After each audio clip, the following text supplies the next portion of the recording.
برداشت کرنا سیکھو گے، یاد رکھو میرے بچوں، اگر آپ صبر سیکھ گئے تو کوئی آپ کو پکڑ نہیں سکے گا۔ یہ جو ریسنگ گاڑیاں ہوتی ہیں نا، فراری اور مختلف ان کے نام ہیں، مشہور فراری ہے، اٹلی میں بنتی ہے، لیمبرگینی، یہ دونوں بنتی ہیں وہاں اٹلی میں، اور اس میں جو آدمی جا رہا ہو اس کے لیے سپیڈ لمٹ کی قید کوئی نہیں، ورنہ سب گاڑیوں پہ 120 کلومیٹر پر کے اوپر جائیں گے تو جرمانہ ہوگا، لیکن جو آدمی لیمبرگینی میں جا رہا ہے یا فراری میں جا رہا ہے اس کے لیے کوئی جرمانہ نہیں، چونکہ وہ یوں کرو تو 1 سیکنڈ میں وہ 120 پہ چلی جاتی، صرف اتنا کرنے سے شو ایسے جاتی ہیں۔ تو میں آپ کو ایک لیمبرگینی دینا چاہتا ہوں، فراری 8 کروڑ کی ہے، فراری 8 کروڑ کی گاڑی ہے فراری۔ کئی دفعہ وہاں جب جاتا ہوں تو کوئی نہ کوئی بٹھا دیتا ہے، یہ آپ کو ذرا سیر کرائیں، وہ ہمارے کو تو شوق کی کوئی چیز ہے نہیں، وہ نوجوانوں کے شوق کی چیز ہے۔ تو 8 کروڑ کی گاڑی ہے، میں مفت آپ کو دے رہا ہوں، وہ ہے صبر۔ آخرت کے سفر میں اگر تیز چلنا چاہتے ہو، سب سے آگے نکلنا چاہتے ہو، تو صبر کی فراری پہ سوار ہو جاؤ، تمہیں کوئی پکڑ نہیں سکے گا، تمہارے کوئی قریب بھی نہیں آ سکے گا،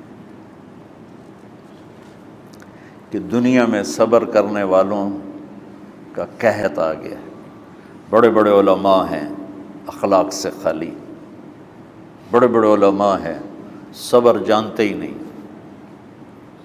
اور پورا معاشرہ، سر علماء تم کل کے علماء ہو اس لیے علماء کی بات کر رہا ہوں، ورنہ پورا معاشرہ میرے بچوں صبر سے خالی ہے۔ تم سیکھو۔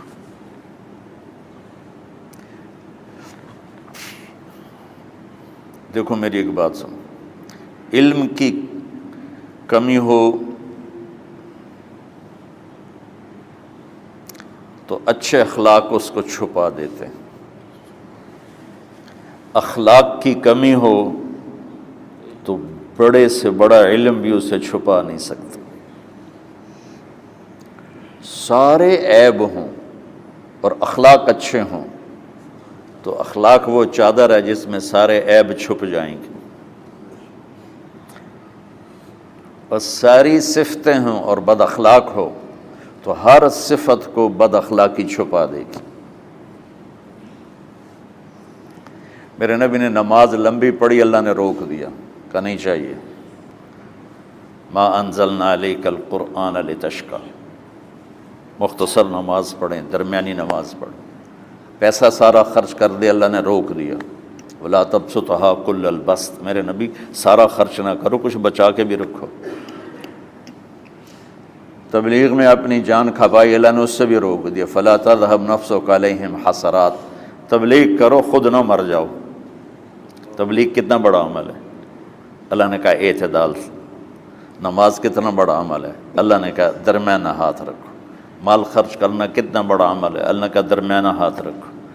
جب میرے نبی نے اخلاق میں بلند پرواز دکھائی تو اللہ نے کہا شاباش انک لعلی خلق عظیم، میرا نبی میں آپ کو شاباش دیتا ہوں، آپ کے اخلاق بڑے عالی شان ہیں۔ یہ نہیں کہا کہ اتنے بھی ذرا تھوڑا اکھ بھی کھائی کر کو کوڑا ہویا کر، تو تم مولوی بڑے غسیلے ہوتے ہو، تم میرے بچے بیٹھو نا اس لیے بات کر رہا ہوں۔ صبر نام کی شے ہی نہیں ہوتی۔ فقہ پڑھنا تو ہماری مت ماری جاتی۔ قرآن کو بھی فقہ کے انداز میں پڑھتے ہیں، حدیث کو بھی فقہ کے انداز میں پڑھتے ہیں۔ بخاری سے زیادہ امام بخاری پڑھاتے ہیں، ترجمۃ الباب پہ اتنا وقت لگا دیتے ہیں کہ حدیث جو اصل چیز ہے اس کی طرف توجہ نہیں جاتی۔ امام بخاری کی کتاب کا مقدمہ کوئی نہیں، تو اس پر جب بخاری شروع ہوتی ہے تو ہفتہ ہفتہ اس پہ سبق چلتا ہے کہ امام بخاری نے مقدمہ کیوں نہیں لکھا، جی میں سارے مل کے یعنی امام صاحب نے تو گلاں کی جان۔ میں اس کا اتنا آسان 1 منٹ میں اس سارے سبق کو ختم کر دیتا ہوں بخاری شریف کے، کہ دیکھو بھائی امام صاحب کا دل نہیں کیا مقدمہ لکھنے کو، اس لیے انہوں نے نہیں لکھا۔ گلموں ایک حدیث کے عنوان اور حدیث میں جوڑ نہیں تھا، تو شیخ رمزی بہت بڑے فاضل آدمی ہمارے فیصل آباد، میں نے کہا شیخ یہ جوڑ کوئی نہیں، کہا شیخ ھذا من اصعب ابواب البخاری، یہ بخاری شریف کے مشکل ترین ابواب میں سے۔ میں نے کہا بڑا آسان کام ہے، امام بخاری بھول گئے، ترجمہ کوئی اور تھا، حدیث کوئی اور لکھ دی، بھول گئے، بشر ہی تو ہیں، کیوں بچوں نے مصیبت پان دیا۔ تو بچوں شوق سے جاؤ، بہانے نہ کرو، ہماری طرح تھوک ڈال کے پیٹ میں درد، وہ شامہ پہ جان گیا پھر توڑیاں۔ ٹھیک ہے نا، میں زیادہ بول نہیں سکتا ہوں، ضروری سمجھ کے آیا تھا کہ تم خوشی سے جاؤ۔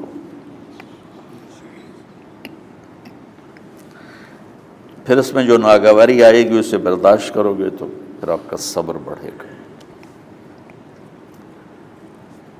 تمہیں صرف میری شہرت نظر آتی ہے، اس میں جتنا مجھے صبر کرنا پڑا ہے وہ تمہارے سامنے نہیں ہے، جتنی کڑوی گولیاں میں نے کھائی ہیں لوگوں سے وہ تو تمہیں نہیں پتہ۔ اب تمہیں اتنا نظر آتا ہے کہ واہ واہ ہو رہی ہے آگے پیچھے لوگ، میرے اللہ کا کرم ہے، میری کیا اوقات، آج ہوں کل مر جاؤں گا، اولاد کو بھی یاد نہیں رہے گا کہ طارق جمیل کون تھا۔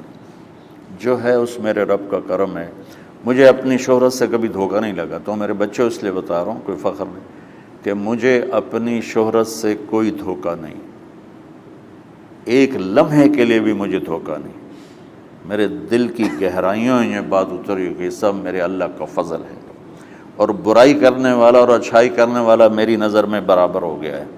برابر ہونے کا مطلب پہلے سمجھو، تم مجھے گالی دو گے مجھے تکلیف ہوگی، تو میری تعریف کرو گے مجھے خوشی ہوگی، اس کو برابری نہیں کہتے، وہ تو ایک طبعی چیز ہے۔ یہ میں نے ہاتھ پہ اپنا ہی ہاتھ مارا تو اس کو درد ہو رہا، تو اگر میں مولوی شوکت صاحب سے بدتمیزی سے بات کروں گا تو ان کو تکلیف ہوگی، اور میں ان کی قربانیاں بیان کروں گا، یہ ذرا کھڑے ہونا، ادھر ہاتھ دو، یہ اس سارے نقشے کے بانی ہیں، یہ پہلی اینٹ ہے، یہ 3000 روپے اس وقت لے رہے تھے 1985 میں 86 میں کراچی،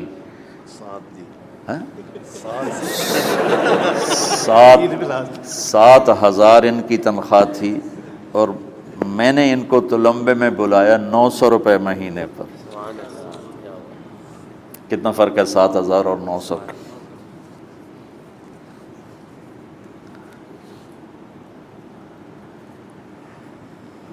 لوگ میری تعریف کرتے ہیں، میں اللہ کا شکر ادا کرتا ہوں، اور اس پہ میں تکبر میں نہیں آتا۔ یہ ہے مدح اور ذم برابر ہو جائے، یعنی تعریف کرنا اور برائی کرنا برابر ہو جانے کا مطلب یہ نہیں ہے کہ برائی کرنا سن کے اثر نہیں ہوتا اور تعریف سن کے اثر نہیں ہوتا، نہیں، برابر ہونے کا مطلب بتا رہا ہوں، اس کی توفیق تائید رحمت اپنی اولاد کو بتا رہا ہوں۔